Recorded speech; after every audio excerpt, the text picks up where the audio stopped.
So you're a bit down on your luck when it comes to money, but you need a car that's not only practical, but also a bit cool. And everybody out there is just telling you to buy a freaking Camry, but you don't want to be boring and buy a Camry. Well, don't worry, buddy old pal. There are plenty of options in your price range, and today I'm going to tell you 10 of them. Hello, ladies and gentlemen, and welcome back to the channel. My name is Marcus of the Rodent. And today, that's exactly what we're going over. Top 10 best sport sedans that you can find for less than three. Count it. Three. Count it. Count it. There's three sedans for less than 3K. Wait. I already said the sedans, but they're under 3K. There's 10 of them.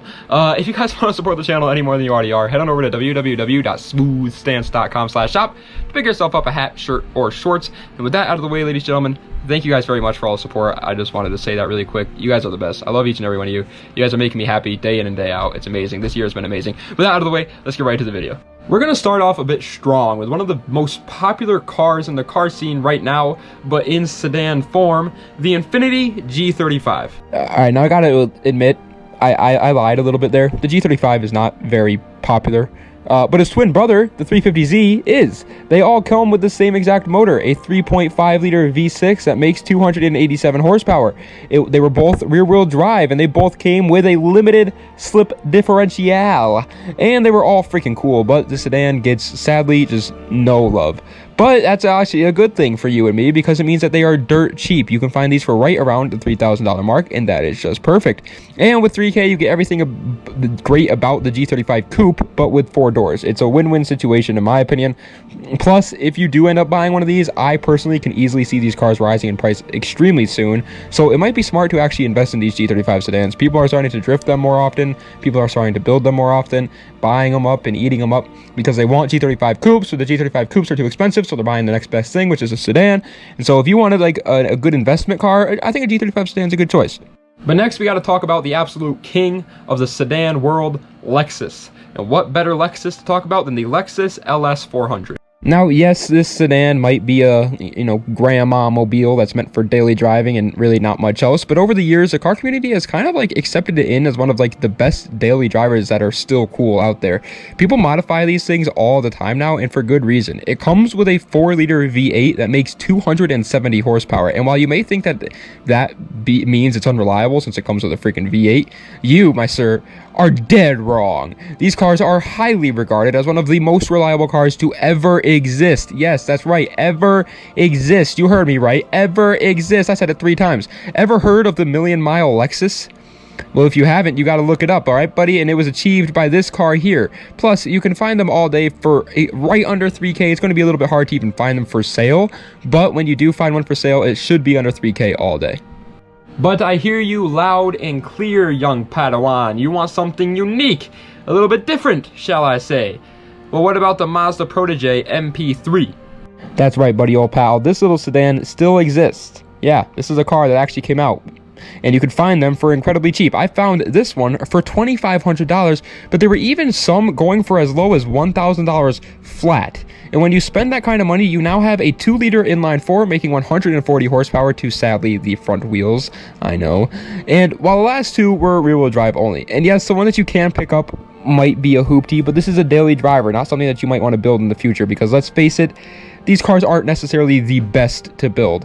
But you want to know the best part? It's a freaking reliable Mazda, which is pretty rare, and not a lot of people build them up or do anything with them or even drive them anymore. So if you want to be a bit unique and have a good daily driver that still looks pretty cool and fun and cool, then the Mazda Protege MP3 is you. And yes, the MP3 does mean that it plays music. It has speakers. That's super cool. The next car is a perfect car for all the reasons. It's reliable, it's fun, it's rear-wheel drive, and most importantly, it's freaking safe as hell. We are, of course, talking about the Volvo 240. The 240 is commonly used not only in America, but everywhere as a absolutely amazing beater drift car, and that's because it can take it. The motor was incredibly reliable, the platform was incredibly reliable, and the car was rear-wheel drive, but with an insane safety rating for its time. It's the best of all worlds. It comes with a pretty small 2.3 liter inline 4, making only 114 horsepower, but that's not what it's built for anyways. Like I said before, this is a beater car. You can do whatever you want to it, and it will take it happily too. It'll take it with a freaking thumbs up, and you're not going to feel guilty beating it up either, since it was only going to cost you as low as $1,200 for a running and driving one. That's amazing. And now that you only spent $1,200 on your car, you're going to be like, oh, it's only $1,200 let's just have fun with it. And you're going to beat the crap out of it, and it's never going to die because it's a Volvo freaking 240. These cars, you ever seen the crash test for the Volvo 240s? It's hilarious. They're just tanks. You knew it was coming, but you just didn't know when. A list about sedans is not a list without Hondas. We are going to be talking about the Honda Civic 6th generation. I actually just recently made a good, bad, and ugly all about this generation Civic, and I came to the conclusion that it is a good car for just about anybody, and I stand by that. The one that you're going to be able to find will most likely only be a base model, but they'll still come with a 1.6 liter inline 4, making 127 horsepower going to the front wheels. And that, my friends, wasn't just your average inline 4, it's a freaking D series. You can build D series pretty damn decently. And yes, stock that may not be great, and the condition of the car might be a little bit poor, but you're going to learn literally so much about modifying when you have this car, and everything for it is going to be just dirt cheap. It's like the perfect like first tuner's car. There's a reason that everybody recommends buying a Civic as a daily. It's reliable, parts are dirt cheap, plus you can find this specific generation for only $1,000 exactly on the money, which is insane. If you can't get $1,000, my boy, you gotta get a little bit of work ethic in you, my man. But it's super easy to get 1K, and you could drop it on a Civic that's running and driving. It's gonna last you forever, and you'll learn everything you need to learn about cars on that car, and it's gonna be great for a new time driver. But we are going to stay into the Honda family for just 1 second and talk about the extremely underrated Acura TL 2nd generation. I know. What? No, this is not the 3rd generation TL, people. I have talked about that one well enough. Everybody has. The 3rd gen TL is really cool. The whole TL lineup is extremely underrated, but the 2nd gen is commonly overshadowed by the 3rd gen when it really honestly just shouldn't be.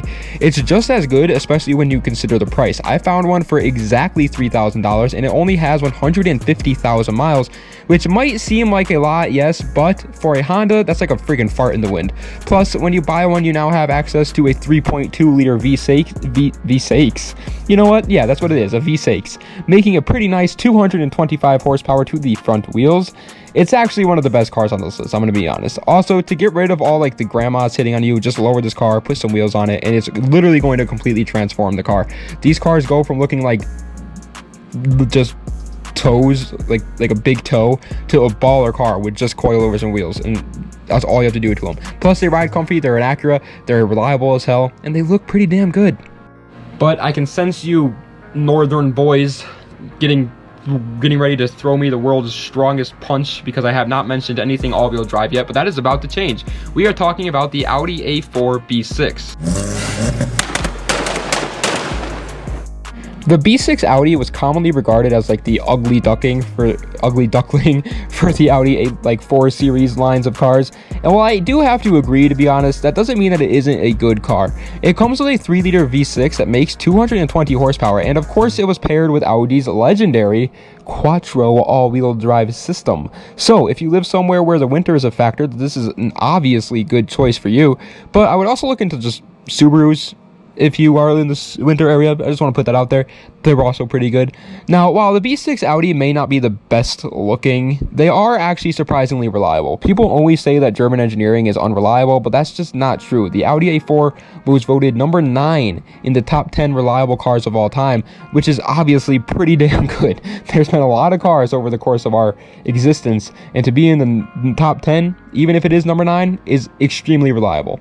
But you know what line of cars, for that matter of fact, is extremely underrated in the sedan family? The Honda Accord line. We are going to be talking about the 6th generation Honda Accord.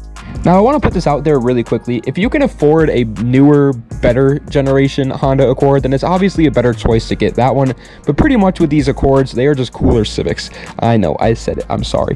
This one came with a 3-liter V6 making 200 horsepower exactly, which in case you don't know, the Civics today are still not making that much horsepower, and this was built back in 2002.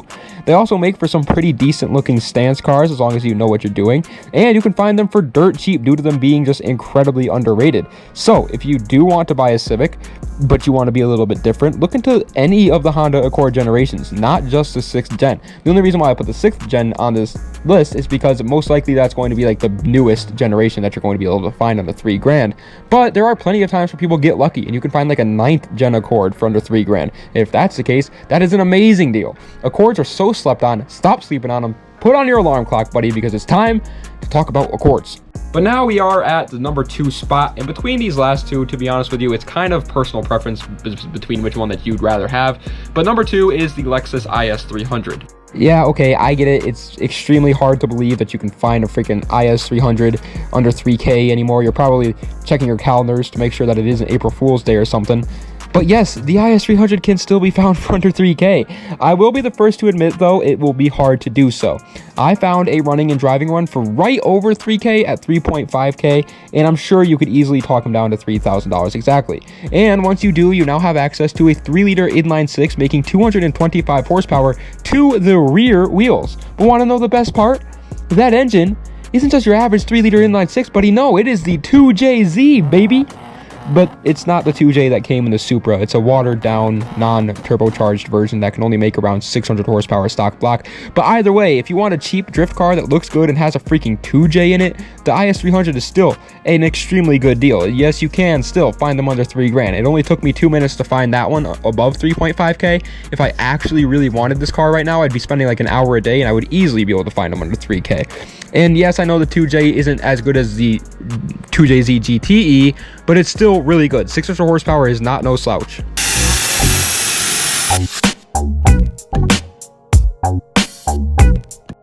But of course, the number 1 spot, in my personal opinion, has got to go to the BMW 328i E36. The E36 is like literally always talked about for being just super gnarly. It has like the highest amount of drift tax on a car since the damn S13. But what if I told you that yes, they can still be found under $3K, and you can still find them under $3K pretty easily. I found one that's bone stock with a manual transmission for $2,900, but while looking, I found a couple modified ones or even automatic ones for even cheaper than that. They come with a 2.8-liter inline-6 making only 190 horsepower, but everybody knows that that number will never stay stock, so that really doesn't matter. Plus, most people say that once you buy a BMW, there's just no going back. You just fall in love with them. So I'm sure that if you buy this car, you're going to love this car, even when it does only have 190 horsepower. It's an absolutely amazing drift platform. It's pretty damn reliable. It looks good, and most importantly, it's a sedan that you can find under $3,000. Just don't expect it to be like the best, most reliable car out there. Like, it's not the best daily driver for under $3K, but it's still a good choice. But ladies and gentlemen, that is the end of today's video. I hope you enjoyed. If you did, please be sure to like, comment another video that you'd like to see down below, and subscribe to the channel for more. I really want to just say a quick thank you again. I know I said it in the beginning. But thank you guys so much for all the support we've been getting recently. It's actually amazing.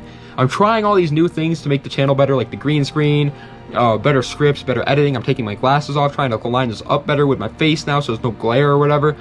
Trying my best, but let me know anything else that you'd like to see changed on the channel that would make the quality a little bit better, and I'll try my best to do it. I hope you guys enjoyed. I had a blast doing it. Let me know what our top 10s you'd like to see down below, and das vidanya. Have a nice night.